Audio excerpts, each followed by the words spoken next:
السلام علیکم۔ آج ہم پولیٹیکل سائنس کے ایک بڑے امپورٹنٹ فلاسفر جو سی ایس ایس اور پی ایم ایس کے کورس کا پارٹ ہیں ان کو اسٹڈی کریں گے۔ اس لیکچر میں میں آپ کو پورا بتاؤں گا اس فلاسفر کے بارے میں، اور اس فلاسفر کا نام ہے جان لاک۔ اس سے پہلے میں نے جو اسی کے سوشل کانٹریکٹر کی مطلب یہ دوسرے فلاسفر ہیں، اس سے پہلے میں نے ایک اپنا لیکچر اپلوڈ کیا تھا اور وہ تھامس ہابس پہ تھا۔ تو تھامس ہابس بھی سوشل کانٹریکٹر ہیں اور جان لاک بھی سوشل کانٹریکٹر ہیں۔ تیسرے سوشل کانٹریکٹر جو ہے روسو آتے ہیں، وہ اس کے بعد میں انشاءاللہ اپلوڈ کروں گا۔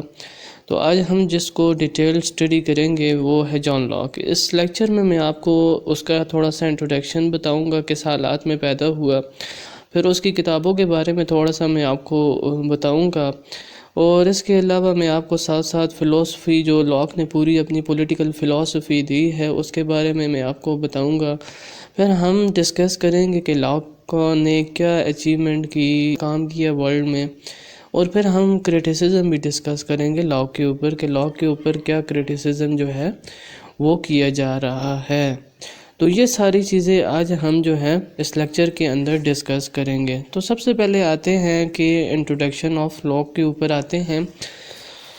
تو لاک جو تھا انگلینڈ میں پیدا ہوا تھا، جیسے تھامس ہابس پیدا ہوئے اسی طرح یہ بھی انگلینڈ میں پیدا ہوا تھا، لیکن ہابس کا جو ٹائم پیریڈ تھا وہ سول وار کا تھا، لیکن لاک کا جو ٹائم پیریڈ تھا یہ بڑا پیسفل تھا۔ ساتھ ساتھ میں آپ کو کمپیریزن بھی دیتا جاؤں گا لاک کا اور ہابس کا۔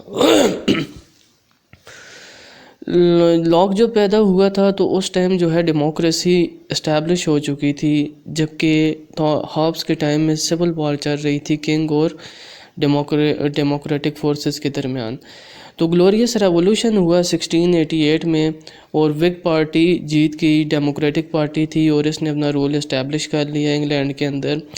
اور لاک جو تھا یہ بڑا ہی کلوز تھا وگ پارٹی کے سیکرٹری کے ساتھ، مطلب اس کا سیکرٹری تھا یہ جو لارڈ جیفرسبری ہے، یہ سیکرٹری ہے بیسیکلی لارڈ، یہ اس کا فاؤنڈر تھا وگ پارٹی کا، اور وگ پارٹی کا جو فاؤنڈر تھا تو جان لاک اس کا سیکرٹری تھا۔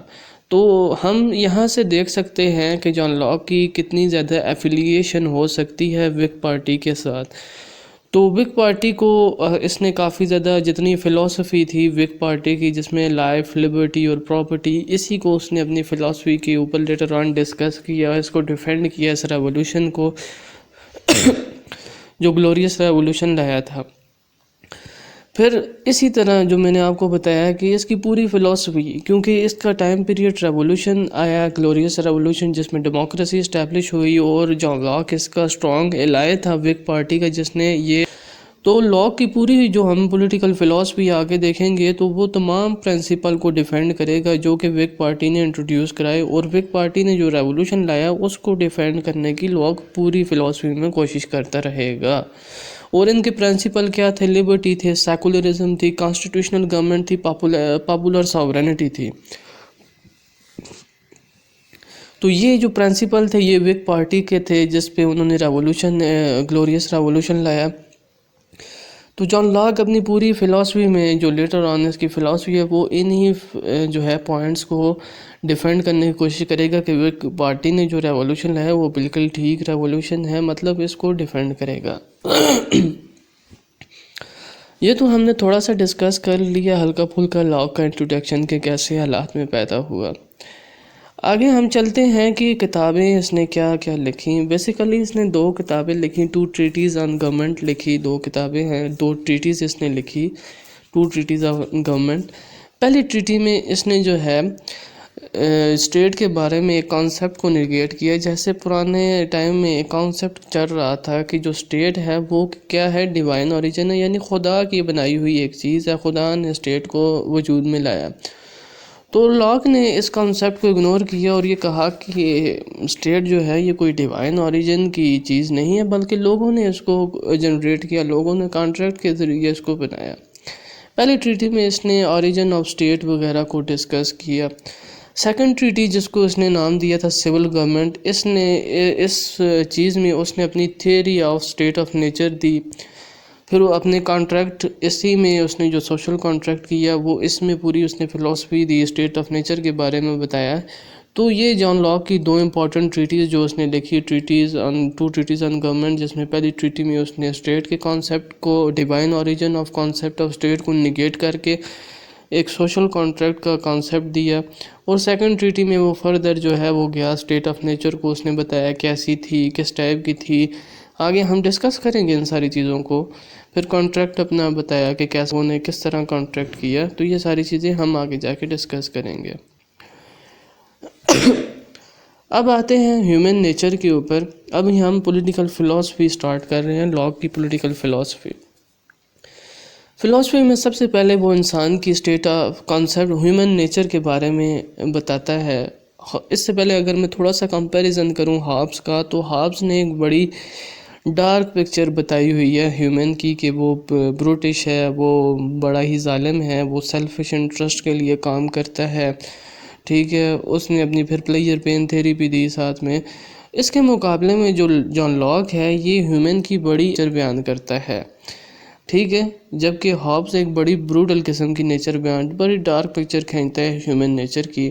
لاک ایک بڑی پیسفل پکچر کھینچتا ہے، یہ کہتا ہے ہیومن بڑا اچھا ہے، ہیومن جو ہے سیلفش نہیں ہے، اور نہ ہی یہ اگریسو ہے، اور نہ ہی کمپیوٹر ہے. جیسے لاک نے بتایا کہ ہر جو اسٹرانگر تھا اس کی وار چل رہی تھی ویکر سے، ویکر اسٹرانگر کے اگینسٹ لڑ رہا تھا. تو یہ کہتا ہے کہ اس طرح نہیں ہے، ہیومن سیلفش بھی نہیں ہے، اگریسو بھی نہیں ہے، بلکہ ہیومن تو لونگ ہے، یہ سمپیتھیٹک ہے، یہ ہمدرد قسم کا ایک جنریٹ کیا ہوا چیز ہے، جو کہ ایک دوسرے کے ساتھ میوچل ہیلپ کرتے ہیں، میوچل لو کرتے ہیں. تو ہیومن بڑا ایک پیسفل قسم کا آدمی ہے، ایک بڑی ہی اچھی نیچر وہ بیان کر رہا ہے ہیومن کی. اور یہاں پر وہ ڈس ایگری کر جاتا ہے ہابس کی، جو کہ ہیومن کی بڑی ہی ڈارک پکچر کھینچ رہا ہے. تو ہابس کے نزدیک جو ہیومن نیچر ہے وہ بڑی اچھی ہے، ہیومن کوآپریٹو ہے، ہیومن جو ہے لونگ ہے، یہ ایک دوسرے کی ہیلپ کرتے ہیں. تو یہ اس نے ہیومن نیچر کے بارے میں بات کی تھوڑی سی. پھر آگے ہم چلتے ہیں concept of state of nature کا. اسٹیٹ آف نیچر وہ والی اسٹیٹ ہے جو کہ اسٹیٹ بننے سے پہلے جس اسٹیٹ میں انسان رہ رہا تھا وہ انسان کی اسٹیٹ آف نیچر ہے، یا وہ والی اس اسٹیٹ آف نیچر کو ہم کہہ سکتے ہیں کہ جب انسان پیدا ہوا تھا تو جس طرح کے حالات میں وہ رہ رہا تھا اس کو اسٹیٹ آف نیچر کہتے ہیں. تو لاک کیا کہتے ہیں اسٹیٹ آف نیچر کے؟ ہابس کے بارے میں آپ کو تھوڑا سا دوبارہ کمپیریزن میں بتا دوں کہ ہابس کہتا تھا کہ اسٹیٹ آف نیچر ایک بڑی ہی جو ہے خطرناک قسم کی اسٹیٹ تھی، جس میں ہر انسان دوسرے انسان سے لڑ رہا تھا، پاورفل جو ہے ویکر کو مار رہا تھا، اور ایک بڑا ہی ادم مچا ہوا تھا اسٹیٹ آف نیچر میں، کوئی پیس نہیں تھا، وار ہی وار تھی. اس کے مقابلے میں لاک اسٹیٹ آف نیچر کو بڑا ہی پیسفل بیان کرتا ہے. یہ کہتا ہے کہ پیسفل، کہ جو انسان تھا اسٹیٹ آف نیچر کے اندر وہ بڑی اچھی زندگی گزار رہا تھا. وہ اچھی زندگی اس لیے گزار رہا تھا کیونکہ وہ اگریسو نہیں تھا، وہ ایک دوسرے کی ہیلپ کر رہے تھے. ایک انسان اسٹیٹ آف نیچر کے اندر جو انسان رہ رہے تھے وہ ایک دوسرے کی مدد بھی کر رہے تھے، اور وہاں پر جو لاز تھے وہ لاز آف نیچر، یعنی خدا کی طرف جو نیچر نے لاز بنائے ہوئے ہیں وہی لاز لگے ہوئے تھے، باقی کوئی انسانی لا بنایا ہوا کوئی لا نہیں تھا. ہابس کہتا ہے کہ وہاں پر کہتا ہے کہ وہاں پر کوئی کانسیپٹ آف پراپرٹی وغیرہ نہیں تھا اسٹارٹ میں، لیکن پھر لیٹر آن یہ کہتا ہے کہ کانسیپٹ آف پراپرٹی جو ہے وہ جنریٹ ہوا. تو سب سے پہلے نیچرل رائٹس کے بارے میں یہ کہتا ہے کہ اسٹیٹ آف نیچر کے اندر انسان کے پاس 3 بیسک رائٹ جنریٹ ہوئے، جن میں لائف، لبرٹی اور پراپرٹی ہے. اب پراپرٹی کیسے؟ پہلے یہ کہتا ہے کہ انسان کے پاس کوئی پراپرٹی نہیں تھی، لیکن پھر یہ کہتا ہے کہ انسان نے پراپرٹی ایکوائر کس طرح سے کی. کہتا ہے کہ انیشیلی جب انسان آیا تو سب کے پاس ایک ہی جیسی زمین تھی، جس کا جہاں دل کرتا تھا وہاں رہتا تھا، تو کوئی کانسیپٹ آف پراپرٹی نہیں تھا.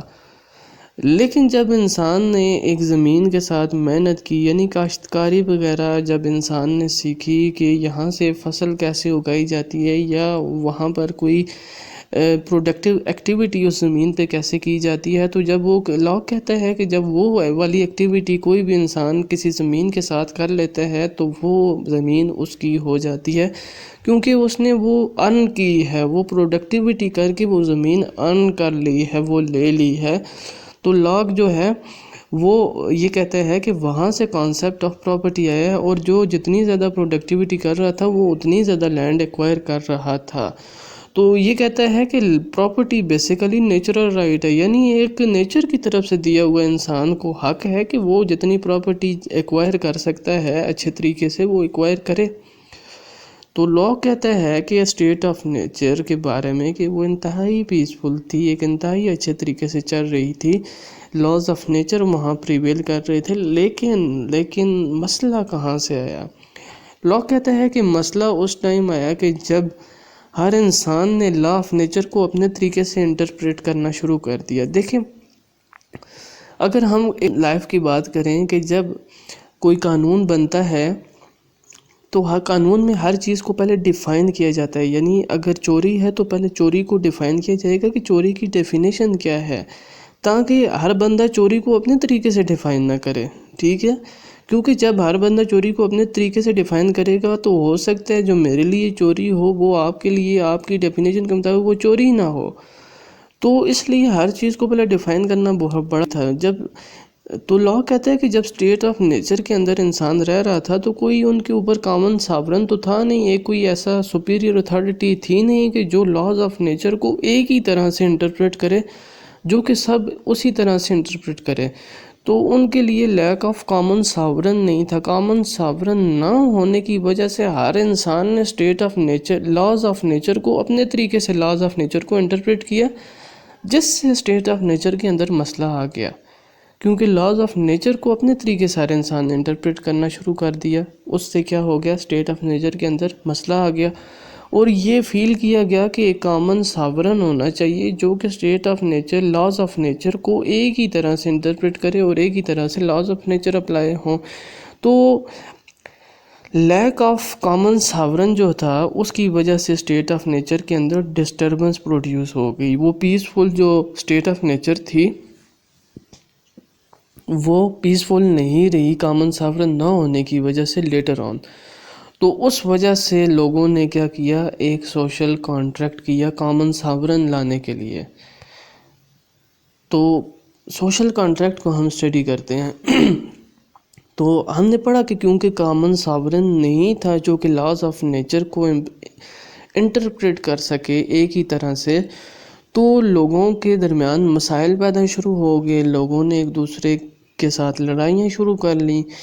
تو اس وجہ سے جب لوگوں نے دیکھا کہ یار کامن ساورن ہونا چاہیے ورنہ ہم پیسفلی نہیں رہ سکتے، تو انہوں نے اس کے لیے سوشل کانٹریکٹ کیا۔ اب سوشل کانٹریکٹ کیا کیا انہوں نے؟ لوگ سارے اکٹھے جمع ہوئے، اکٹھے جمع ہونے کے بعد انہوں نے کہا کہ ہم اپنا رائٹ سرنڈر کرتے ہیں۔ اس ٹائم گروپ ایک بندے کو یا تو گروپ آف پیپل کو سرنڈر کر دیتے ہیں جو کہ اس کانٹریکٹ کے ٹائم وہاں پر موجود تھے، ٹھیک ہے، ان کو ہم رائٹ اپنے سرنڈر کرتے ہیں۔ لیکن ایک بات یاد رکھیں، یہاں میں ہابس اور لاک کے سوشل کانٹریکٹ کا اگر کمپیریزن کروں تو ہابس کا جو سوشل کانٹریکٹ تھا وہ یونیلیٹرل کانٹریکٹ تھا، یعنی جس بندے کو پاورز دے دی گئیں اس کانٹریکٹ کے ٹائم وہ کانٹریکٹ کا پارٹ نہیں تھا، ٹھیک ہے، وہ کانٹریکٹ کا پارٹ نہیں تھا، اس لیے وہ کانٹریکٹ سے باؤنڈ بھی نہیں تھا۔ لیکن جو لا کا سوشل کانٹریکٹ ہوا یہ بائی لیٹرل کانٹریکٹ تھا، جس میں ساورن جس کو پاور دی جا رہی ہے اور لوگ جو پاور دے رہے ہیں وہ دونوں کانٹریکٹ کا پارٹ ہیں، ٹھیک ہے۔ ہابس والے میں جو ساورن تھا وہ کانٹریکٹ کا پارٹ نہیں تھا، جبکہ اس میں دونوں ہی کانٹریکٹ کے پارٹ ہیں، تو اس لیے دونوں ہی باؤنڈ ہیں اپنے جو ایگریمنٹ کر رہے ہیں، جو سوشل کر رہے ہیں، دونوں ہی ایک دوسرے کے تحت باؤنڈ ہیں۔ جو کنڈیشنز اس ایگریمنٹ میں سائن ہوئی، مطلب سائن کیا، جو ڈیسائیڈ ہوئی، تو یہ ہوا۔ اور دوسری بات، ہابس اور لا کے سوشل کانٹریکٹ میں یہ ڈفرینس بھی ہے کہ جو لا کا سوشل کانٹریکٹ ہے اس میں انڈیویجول نے اپنے سارے رائٹس کو سرنڈر نہیں کیا بلکہ کچھ ہی رائٹ کو سرنڈر کیا، اور اس رائٹ کو انہوں نے ان ساورن کو دیا کہ وہ اس کی پروٹیکشن کریں گے، جبکہ سارے رائٹ انہوں نے سرنڈر نہیں کیے، انہوں نے رائٹس اپنے پاس بھی آدھے رکھے، جبکہ ہابس کے مقابلے میں سارے کے سارے لوگوں نے سارے اپنے رائٹ سرنڈر کر دیے تھے۔ تو یہ دو بیسک ڈفرینسز ہیں سوشل کانٹریکٹ آف ہابس اور لا کے۔ تو یہ یاد رکھیے گا تو یہ آپ کو آگے کافی زیادہ مطلب ان کو کمپیریزن کرنے میں کافی زیادہ کام آئیں گے۔ تو ہابس کا جو کانٹریکٹ تھا اس نے ایبسولوٹ ساورن پروڈیوس کیا تھا، کیونکہ میں نے آپ کو بتایا کہ اس میں ساری کی ساری پاورز دے دی گئی تھی ساورن کو ہابس کے کانٹریکٹ میں، جبکہ لا کے کانٹریکٹ نے لمیٹڈ پاور والا ساورن پیدا کیا، جس کو انڈیویجول نے کچھ پاورز دیں لیکن کافی پاورز اپنے پاس رکھیں۔ تو یہ کانٹریکٹ ہوا سوشل کانٹریکٹ۔ میں تھوڑا سا ریپیٹ کر دیتا ہوں کہ لاک نے سوشل کانٹریکٹ میں کہا کہ لوگ جمع ہوئے، انہوں نے اپنے کچھ رائٹ سرنڈر کر دیے ساورن کو سرنڈر کر دیے رائٹس، ساورن کو رائٹ سرنڈر کر دیے۔ تو اس سرنڈر کے بعد ساورن وہ یونیلیٹرل کانٹریکٹ نہیں تھا بلکہ بائی لیٹرل کانٹریکٹ تھا، جس میں ساورن بھی پارٹ تھا اور لوگ بھی اس کے پارٹ تھے، ساورن بھی پارٹ تھا اور لوگ بھی اس کے پارٹ تھے۔ تو یہ تھا ان کا بائی لیٹرل کانٹریکٹ، ٹھیک ہے۔ ابھی ہم چلتے ہیں کہ لاک گورنمنٹ کے اوپر کیا کہتا ہے۔ کانٹریکٹ ہو گیا، ٹھیک ہے، کانٹریکٹ کے بعد گورنمنٹ ایک بن گئی، ٹھیک ہے۔ کانٹریکٹ کے بعد جو لاک نے گورنمنٹ بنائی، میں نے آپ کو کیا کہا ہے کہ یہ ابھی پروٹیکٹ کرے گا ان تمام چیزوں کو ڈیفینڈ کرے گا جو کہ اس ٹائم وک پارٹی نے جو ریولوشن لایا اس کے پرنسپل اس کے کیا تھے، کانسٹیٹیوشنل گورنمنٹ، سیکولرزم اور کانسٹیٹیوشنل گورنمنٹ، یہ ساری چیزیں یہ لاک انہیں کو ڈیفینڈ کرے گا۔ لاک گورنمنٹ کے اوپر کیا کہتا ہے؟ لاک ایک کانسٹیٹیوشنلسٹ تھا، یہ بلیو کرتا تھا کہ گورنمنٹ، کیونکہ گورنمنٹ جو ہے وہ کیسے کریٹ کی گئی، یہ کہتا ہے گورنمنٹ انسانوں کے جو لوگ تھے، جو ممبر ہیں اس اسٹیٹ کے، کمیونٹی کے، انہوں نے اپنے کنسنٹ سے یعنی ایک مشورے سے گورنمنٹ بنائی اور اپنی مرضی سے لوگوں کو چنا جو کہ گورنمنٹ چلائیں گے۔ جیسا کہ آج کل ہوتا ہے کہ ہم اپنی مرضی سے ووٹ جا کے ڈالتے ہیں اور ایک گورنمنٹ کو چن لیتے ہیں جو کہ گورنمنٹ چلاتی ہے۔ تو لا کہتا ہے کہ گورنمنٹ کے بارے میں کیا لکھتا ہے کہ گورنمنٹ ایک ایسی چیز ہے جس کو لوگ اپنے کنسنٹ سے چنتے ہیں، جو کہ ان کے اوپر رول کرتے ہیں، یا جو گورنمنٹ کو چلاتے ہیں، ان کے لوگوں کے افیئرز کو چلاتے ہیں۔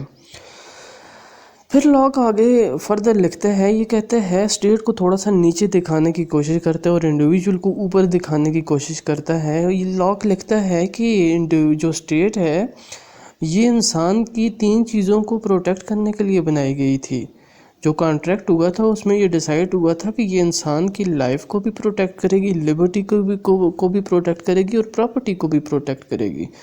ان تمام چیزوں کی پروٹیکشن کے لیے گورنمنٹ بنائی گئی تھی، یا جو اسٹیٹ کریٹ کی گئی تھی، ان تمام چیزوں کو پروٹیکٹ یہ کانٹریکٹ میں ڈیسائیڈ ہوا تھا کہ ہم اس لیے پاور دے رہے ہیں یہ والی، تاکہ ہماری یہ 3 چیزیں پروٹیکٹ کریں۔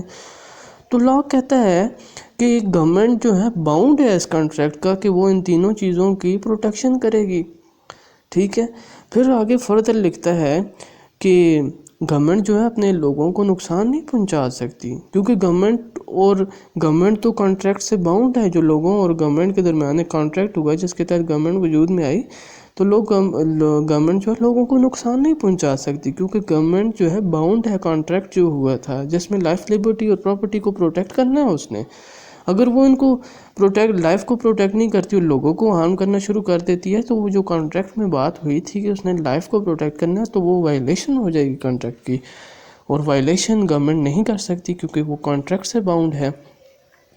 تو لاک آگے فردر گورنمنٹ کے اوپر لکھتا ہے کہ گورنمنٹ جو ہے لوگوں سے، کسی بھی انسان سے اس سے پوچھے بغیر اس کی پراپرٹی نہیں لے سکتی، کیونکہ پراپرٹی تو انسان کا نیچرل رائٹ ہے، اور نیچرل رائٹ ہے تو اسی کی پروٹیکشن کے لیے کانٹریکٹ اس نے کیا کہ لائف، لبرٹی اور پراپرٹی کو بھی گورنمنٹ ڈیفینڈ کرے گی۔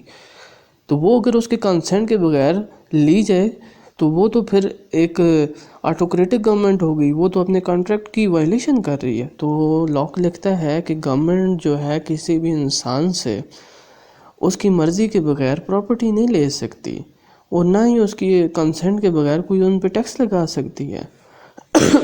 یہ ساری باتیں یہ گورنمنٹ کے اوپر کر رہا ہے۔ گورنمنٹ کیسے چلے گی، گورنمنٹ کیا کر سکتی ہے، گورنمنٹ کیا نہیں کر سکتی، یہ ساری باتیں اس پہ کر رہا ہے۔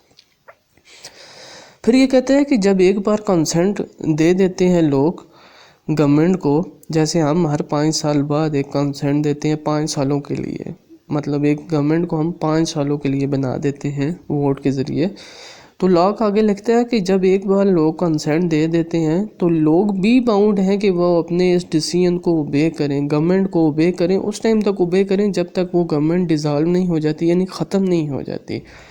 تو لوگ بھی یہ کہتا ہے کہ باؤنڈ ہے کہ وہ اوبے کریں جو انہوں نے کنسنٹ دیا تھا اس ٹائم پیریڈ کے لیے جب تک وہ ڈیزالو نہیں ہو جاتی۔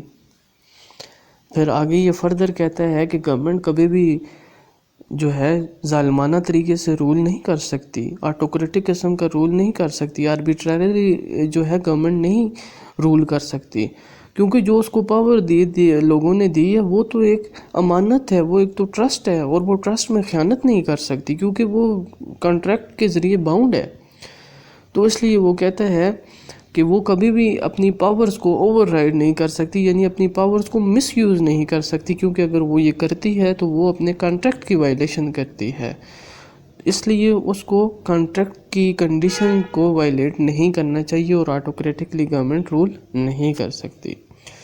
تو یہ ساری بات اس نے کہاں پر کی ہے؟ یہ ساری بات اس نے گورنمنٹ کے اوپر کی ہے کہ گورنمنٹ کو کیسے رول کرنا چاہیے اور کیا چیزیں ہیں جو کرنی چاہیے اور کیا چیزیں ہیں جو نہیں کرنا چاہیے۔ ہوپ یہاں تک آپ کو کلیئر ہوگا۔ آگے چلتے ہیں۔ پھر لاک آگے ریولوشن کی بات کرتا ہے۔ ابھی یہ ریولوشن جو وگ پارٹی نے ریولوشن لایا تھا 1688 میں، گلوریس ریولوشن، یہ اسی ریولوشن کو بیسیکلی اپنے طریقے سے ڈیفینڈ کروائے گا۔ میں آگے آپ کو بتاؤں گا اس کو بتاتے ہوئے۔ ابھی گورنمنٹ کے اوپر لاک نے کہا کہ گورنمنٹ کبھی بھی آٹوکریٹکلی رول نہیں کر سکتی، کیونکہ اگر وہ کرے گی تو وہ اپنے کانٹریکٹ کی وائلیشن کرے گی۔ تو یہ کہتا ہے کہ اگر گورنمنٹ آٹوکریٹکلی رول کرنا شروع کر دے تو وہ ایک وائلیشن کر رہی ہے اپنے کانٹریکٹ کی، اور وائلیشن کے بعد لوگوں کے پاس یہ اختیار آ جائے گا کہ وہ اس گورنمنٹ کے خلاف بغاوت کر دیں، اس گورنمنٹ کے خلاف بغاوت کر کے اس کو چینج کر دیں، ایک ریولوشن لے آئیں، اس گورنمنٹ کو اتار کے پھینک دیں۔ کیوں؟ وہ گورنمنٹ اپنے کانٹریکٹ کی وائلیشن کر رہی ہے۔ تو جو جان لاک ہے وہ لوگوں کو ایک رائٹ آف ریولوشن دے رہا ہے کہ اگر گورنمنٹ وائلیشن کرنا شروع کر دے یا آربیٹریلی ریموو کر دے تو وہ اس کو ریموو کر دیں۔ لاک لکھتا ہے کہ اگر کوئی بھی رولر، کوئی بھی گورنمنٹ آربیٹریلی جو ظالمانہ طریقے سے رول کرنا شروع کر دے تو وہ اپنے آپ کو ان سٹیٹ آف وار ڈال دیتی ہے، لوگوں کے ساتھ وہ ان سٹیٹ آف وار میں آ جاتے ہیں، جنگ کی حالت میں لوگوں کے ساتھ آ جاتی ہے۔ تو لوگوں کے پاس یہ رائٹ ہے کہ وہ ریوولٹ کر دیں، وہ جو ہیں ریولوشن لے آئیں۔ تو وہ یہ کہتا ہے کہ لوگوں کو چاہیے کہ وہ گورنمنٹ کو ڈس اوبے کرنا شروع کر دیں۔ کوئی بھی ایسا لا جو کہ گورنمنٹ نے لوگوں کے کنسنٹ کے بغیر، لوگوں کے مشورے کے بغیر بنایا اور لوگوں کے پاس یہ رائٹ ہے کہ اس کو ڈس اوبے کریں۔ دیکھیں کتنا بڑا ایک رائٹ دے رہا ہے کہ یعنی کوئی بھی ایسا لا جس سے لوگوں سے مشاورت نہ کی گئی ہو تو لوگوں کے پاس یہ رائٹ ہے کہ اس کو ڈس اوبے کر سکتے ہیں۔ تو ہمیں ان تمام باتوں سے یہ پتہ چلتا ہے کہ لاک جو ہے وہ بیسیکلی رائٹ آف ریولوشن کے ذریعے جو وگ پارٹی نے ریولوشن لایا اس کو ڈیفینڈ کر رہا ہے کہ وگ پارٹی نے ریولوشن اس لیے لایا کیونکہ وہ اس ٹائم مونارک جو تھا وہ لوگوں کے کنسنٹ کے بغیر رول کر رہا تھا، لوگوں کے کنسنٹ کے بغیر ان پہ لاز امپوز کر رہا تھا، تو اس لیے وگ پارٹی نے ریولوشن لایا اور یہ ریولوشن ایک ٹھیک لایا گیا ہے۔ تو بیسیکلی جان لاک جو ہے وگ پارٹی کے ریولوشن یعنی گلوریس ریولوشن کو ڈیفینڈ کر رہا ہے۔ پھر ہم آگے چلتے ہیں کچھ کہ لاک رول آف میجورٹی کے اوپر کیا کہتا ہے کہ گورنمنٹ رول آف میجورٹی کے اوپر ہونی چاہیے، نہیں ہونی چاہیے، کس طرح کی میجورٹی ہونی چاہیے۔ تو لاک لکھتا ہے کہ شروع میں جب سوشل کانٹریکٹ ہوا تھا تو اس ٹائم تو یونینیمٹی جو تھی وہ ریکوائرڈ تھی، یونینیمٹی اس ٹائم ضروری تھی، لیکن جب ایک بار سوشل کانٹریکٹ ہو گیا اس کے بعد تو یونینیمٹی نہیں ریکوائرڈ بلکہ صرف میجورٹی ڈیسیژن میکنگ کے لیے ریکوائرڈ ہے کہ جب میجورٹی کوئی ڈیسیژن لے لے تو وہ ڈیسیژن ایکسیپٹ ہو جاتا ہے۔ یعنی جیسے آج کل ووٹنگ کا سسٹم ہوتا ہے کہ گورنمنٹ کے ذریعے گورنمنٹ کو ہم ووٹ ڈالتے ہیں ووٹنگ کے ٹائم پہ،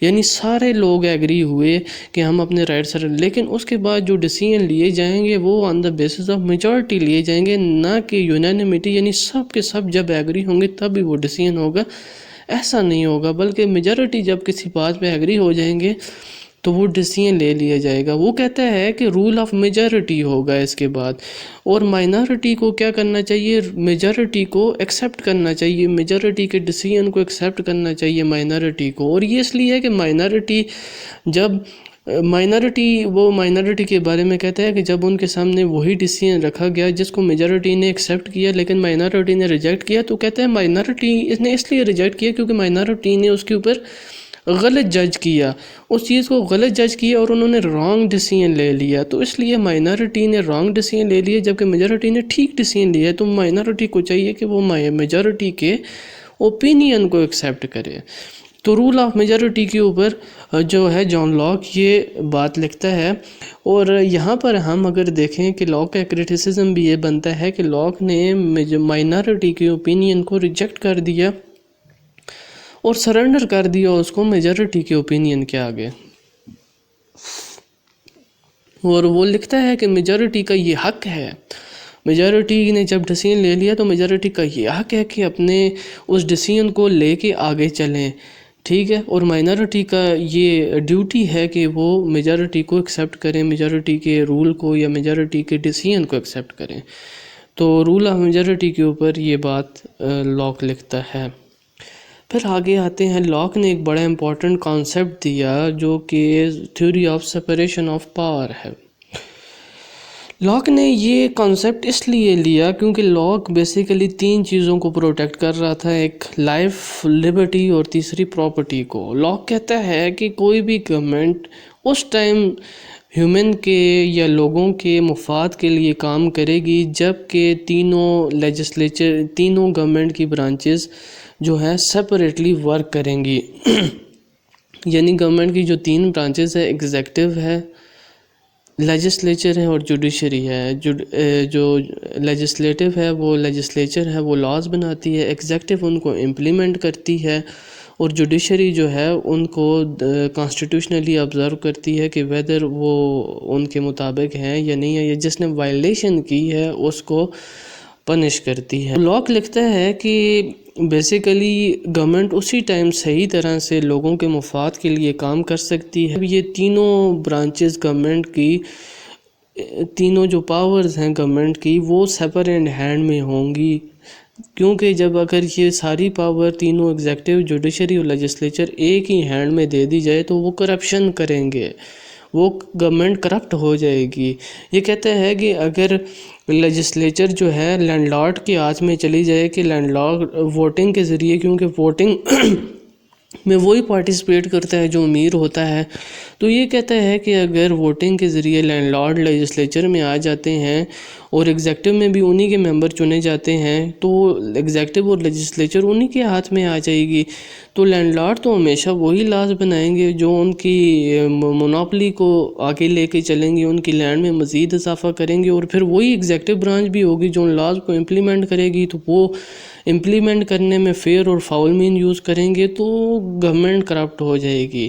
تو یہ کہتا ہے کہ لوگوں کے لیے یہ امپورٹنٹ ہے کہ گورنمنٹ کی تینوں جو پاورز ہیں وہ ڈیفرنٹ ہینڈ میں ہو اور ہر ایک دوسرے کے اوپر چیک ہو. اگر لیجسلیچر کوئی ایسا لا پاس کر دیتی ہے جو کہ جو ہے لوگوں کے حق میں نہ ہو تو جوڈیشری کے پاس یہ رائٹ ہے کہ اس کو نل اینڈ وائڈ کر دے، پھر ایگزیکٹو اس کو امپلیمنٹ نہ کرے، کیونکہ مختلف ہینڈز میں ہوگی تو سارے ہینڈز ایک دوسرے کے اوپر چیک اینڈ بیلنس رکھیں گے.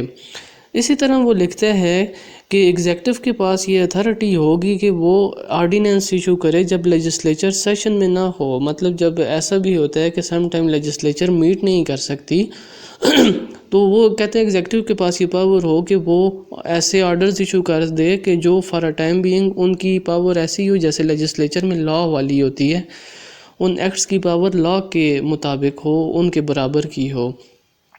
پھر ساتھ یہ بھی لکھتے ہیں کہ ایگزیکٹو کو لیجسلیچر کے آگے اکاؤنٹیبل ہونا چاہیے. وہ لیجسلیچر کو یہ کہتا ہے کہ لیجسلیچر بیسیکلی ان کو جج کرے کہ ان میں سے کوئی ایسا کام تو ایگزیکٹو نہیں کر رہی جو لوگوں کے مفاد میں نہ ہو. جیسے آج کل بھی ایگزیکٹو کو چیک کیا جاتا ہے، اکاؤنٹیبلٹی ہوتی ہے، جو ممبرز ہوتے ہیں وہ ان سے کوسچن آنسر کیے جاتے ہیں، جیسے کیبنٹ کے ممبرز ہوتے ہیں، جیسے ان ممبر سے جو ہے کوسچننگ کی جاتی ہے. کوئی بھی کسی بھی منسٹری کے بارے میں کوسچن کر سکتا ہے تو ایک چیک رکھا جاتا ہے. تو یہ اس کا پورا کانسیپٹ تھا سپریشن آف پاور کا، کہ ساری برانچز ایک دوسرے کے اوپر چیک اینڈ بیلنس ہو اور سپریٹ ہوں. پھر آگے چلتے ہیں. اب ہم پڑھتے ہیں، یہ تو جان لاک کی ہم نے پوری فلسفی دیکھی، جس میں ہم نے اس کی سوشل کانٹریکٹ کو پڑھا. سب سے پہلے ہم نے اس کی اسٹیٹ آف ہیومن نیچر کو پڑھا، پھر اسٹیٹ آف نیچر کو ہم نے ڈسکس کیا. اسٹیٹ آف نیچر کے بعد ہم نے اس کا سوشل کانٹریکٹ پڑھا. پھر لاک نے گورنمنٹ کے اوپر کیا بات کی اس کو ہم نے پڑھا. پھر ہم نے اس میں گورنمنٹ کو جو رائٹ آف ریوولٹ دے دیا، لوگوں کو رائٹ آف ریوولٹ دے دیا، اس کو پڑھا. پھر ڈیوٹیز آف گورنمنٹ ہم نے پڑھا. پھر ہم نے گورنمنٹ کی ڈیوٹیز کے بعد رول آف میچورٹی کو پڑھا. تو یہ ساری چیزیں ہم نے ڈسکس کی. اب ہم آتے ہیں کہ لاک کی فلسفی میں ڈیفیکٹ کہاں تھے، لاک کے اوپر کیا کرٹیسزم کیا جاتا ہے. سب سے پہلا کرٹیسزم لاک کے اوپر یہ کیا جاتا ہے کہ لاک نے جو ہیومن نیچر بیان کی ہے وہ صرف اچھی بیان کی ہے. کیونکہ لاک کا میں نے آپ کو بتایا کہ لاک نے یہ کہا کہ انڈیویجول بہت اچھا ہے، بہت پیسفل ہے، کوآپریٹیو ہے، میوچل ہیلپ کر رہا ہے. لیکن اس کے اوپر کرٹیسزم یہ کیا جاتا ہے کہ انڈیویجول تو برا بھی ہے. اگر ایک جگہ پر اچھا ہے تو کافی جگہ پر وہ سیلفش بھی ہو جاتا ہے، وہ سیلف انٹرسٹ پہ بھی کام کر سکتے ہیں. جب اس کی بات اپنی اولاد پہ آتی ہے تو وہ سیلفش ہو جاتا ہے، فیملی پہ کوئی بات آتی ہے وہ سیلفش ہو جاتا ہے. لیکن لاک نے ہیومن کا ڈارک اسپیکٹ کو نہیں بتایا، صرف برائٹ اسپیکٹ کو بتایا. پہلا کرٹیسزم اس پہ یہ ہوتا ہے. دوسرا کرٹیسزم یہ ہوتا ہے کہ لاک نے ویک سائیکالوجی بیان کی ہے. کہ ایک طرف لاک کہتا ہے کہ اسٹیٹ آف نیچر بڑی پیسفل تھی، سارے بہت اچھے رہ رہے تھے، لیکن اچانک سے لوگوں کو خیال آ گیا کہ وہ کانٹریکٹ کر لیں، اور ایسا کانٹریکٹ جس میں سارے لوگ ایگری ہو گئے. کس طرح سے یونینیمٹی ہو گئی ہے کہ سارے لوگ ایگری کر گئے کسی بات پہ. تو ایٹ اے ٹائم یونینیمٹی لانا بہت ہی مشکل کام ہے، بہت ہی ایک مشکل کام ہے. کس طرح ایک ایٹ اے ٹائم سارے لوگ اپنا رائٹ سرنڈر کرنے پہ ایگری ہو جائیں. تو یہ ایک بہت مشکل کام ہے، یہ ایک بڑا ڈیفیکٹ لاک کی فلسفی میں پایا جاتا ہے.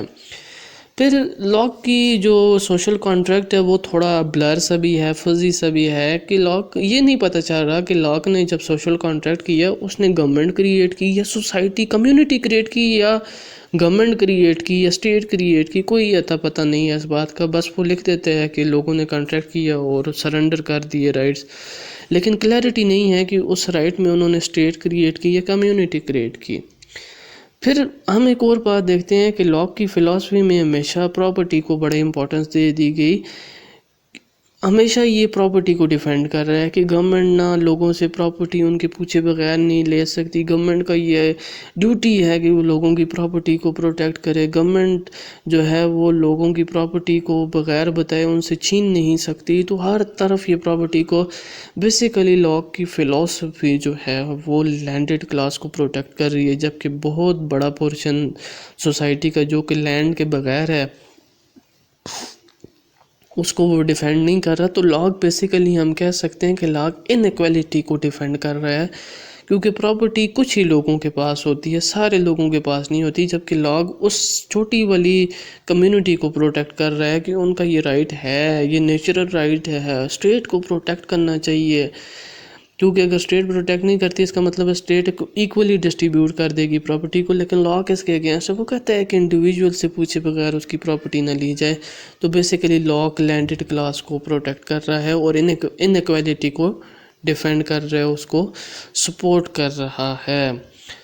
تو اسی طرح ہم دیکھتے ہیں کہ لاک نے ایک ویک گورنمنٹ کریٹ کی ہے. لاک نے اپنی جو گورنمنٹ کریٹ کی ہے اس کے اوپر بہت زیادہ چیک اینڈ بیلنسز کریٹ کر کے اس کو ویک کر دیا ہے. کہ گورنمنٹ لوگوں کے مفاد کے اگینسٹ کام نہیں کر سکتی، لوگوں کے کنسنٹ کے بغیر نہیں کام کر سکتی، لوگوں کی پراپرٹی کو نہیں لے سکتی. اگر وہ صحیح کام نہیں کر رہی تو لوگوں کے پاس یہ رائٹ ہے کہ اس کے اگینسٹ ریوولٹ کر دیں، اس کے اگینسٹ ریوولوشن لیں. تو لاک نے گورنمنٹ کے اوپر بہت زیادہ چیک اینڈ بیلنس کر دیا. اور جب کسی چیز کے اوپر زیادہ چیک اینڈ بیلنس ہو جائیں تو وہ چیز ویک ہو جاتی ہے، وہ ولنریبل ہو جاتی ہے، اس کو خطرات زیادہ ہو جاتے ہیں. تو لاک نے کیا کیا، ایک ویک گورنمنٹ کریٹ کی. تو یہ لاک کے کچھ ڈیفیکٹس تھے لاک کی فلاسفی میں، جو مختلف لوگوں نے کرٹیسائز کیا اس کو. اب ہم تھوڑا آ جاتے ہیں لاک کے کام پہ. ایسٹیمیٹ لاک نے کام کیا کیا. سب سے امپورٹنٹ کام اس نے جو کانسیپٹ آف پراپرٹی کا دیا وہ آج بھی پریویل کر رہا ہے. آج ہم دیکھتے ہیں ہماری سوسائٹیز میں کہ پراپرٹی کو ایک خاص اہمیت دی جاتی ہے. ہر انسان کے پاس اس کا گھر، شہر یا پراپرٹی جو اس کے نام پہ ہوتی ہے، اسٹیٹ اس کو بغیر جو ہے کمپنسیشن کی اس کو ایکوائر نہیں کر سکتی، سوائے کمیونسٹ اسٹیٹس کے اندر. جو ماڈرن جو ورلڈ ہے وہ تو کیپیٹلسٹ ورلڈ ہے، تو وہاں پر بغیر پراپرٹی، جو پراپرٹی کا کانسیپٹ ہے وہ پریویل کر رہا ہے. تو لاک نے بھی پراپرٹی کو پروٹیکٹ کی بات کی تھی. دوسری بات یہ ہے کہ لاک جو ہے اپنی کانسٹیٹیوشنل گورنمنٹ کریٹ کرتا ہے. کانسٹیٹیوشنل گورنمنٹ وہ گورنمنٹ ہوتی ہے جو ایک کانسٹیٹیوشن کے مطابق چلتی ہے. کچھ لاز ہوتے ہیں، اس کی لمٹس ہوتی ہیں گورنمنٹ کی، اس لمٹ سے آؤٹ ہو کے وہ کام نہیں کر سکتی. آج کل ہم ماڈرن ورلڈ میں دیکھتے ہیں کہ ہر کنٹری کا کانسٹیٹیوشن ہے، گورنمنٹ کے اوپر کچھ چیکس اینڈ بیلنسز ہیں، ان سے آؤٹ ہو کے گورنمنٹ کام نہیں کر سکتی. تو لاک کا کانسٹیٹیوشنل گورنمنٹ کا بھی کانسیپٹ ماڈرن ٹائم میں پریویل کر رہا ہے. پھر ہم دیکھتے ہیں کہ لاک کا جو سیکولرزم کا کانسیپٹ ہے وہ بھی پریویل کر رہا ہے. سیکولرزم سے مراد یہ ہے کہ اسٹیٹ ریلیجن کی کوئی انٹرفیئرنس نہیں ہونی چاہیے پولیٹکس کے اندر. تو ہم دیکھتے ہیں کہ آج کل ماڈرن اسٹیٹ جو ہیں وہ سیکولرزم کا کانسیپٹ لے رہی ہیں کہ جس میں ریلیجن کو پولیٹکس کے اندر کوئی جو ہے انٹرفیئرنس نہیں ہوتی. تو وہ بھی آج کل چل رہا ہے. اسی طرح لاک نے لبرٹی کو بہت زیادہ جو ہے ڈیفینڈ کرنے کی کوشش کی کہ انڈیویجول کو لبرٹی ہونی چاہیے کہ وہ کوئی کام کرے، اس کی لبرٹی کو اسٹیٹ کو پروٹیکٹ کرنا چاہیے. تو ماڈرن ٹائم میں ہم دیکھ رہے ہیں کہ لبرٹی کا کانسیپٹ بہت زیادہ پروموٹ ہو رہا ہے کہ لبرٹی کے لیے ہم آج کل جتنی بھی جو تحریکیں چل رہی ہیں وہ لبرٹی کی چل رہی ہیں کہ ہمیں آزادی، زیادہ سے زیادہ اسٹیٹ کی انٹرفیئرنس کم ہو اور لبرٹی زیادہ ہو. تو وہ کانسیپٹ بھی کافی زیادہ پریویل کر رہا ہے لاک کا. اور لاک نے جو ہے ایک پیسفل طریقے سے گورنمنٹ کو چینج کرنے کا طریقہ بتایا کہ جس میں اس نے کہا ہے کہ جب کانٹریکٹ ہو جائے تو کانٹریکٹ کو فالو کرنا چاہیے لوگوں کو بھی، اور پھر اس کے بعد کانٹریکٹ جب ایکسپائر ہو جائے، یعنی وہ 5 سال جیسے ہمارا ہوتا ہے ٹینور، وہ پورا ہو جائے تو اس کے بعد دوبارہ سے ایک نئی گورنمنٹ کو چن لے یا اسی کو دوبارہ رینیو کرنا چاہے تو کر لے. تو لاک نے ایک پیسفل طریقے سے گورنمنٹ کے چینج ہونے کا طریقہ بھی بتا دیا. تو یہ تھی لاک کا پورا کانسیپٹ، لاک کا پورا فلسفہ جو اس نے دیا ہے. تو اگر آپ کو میری یہ ویڈیو اچھی لگی ہو تو چینل سبسکرائب کرنا نہ بھولیے گا. اللہ حافظ.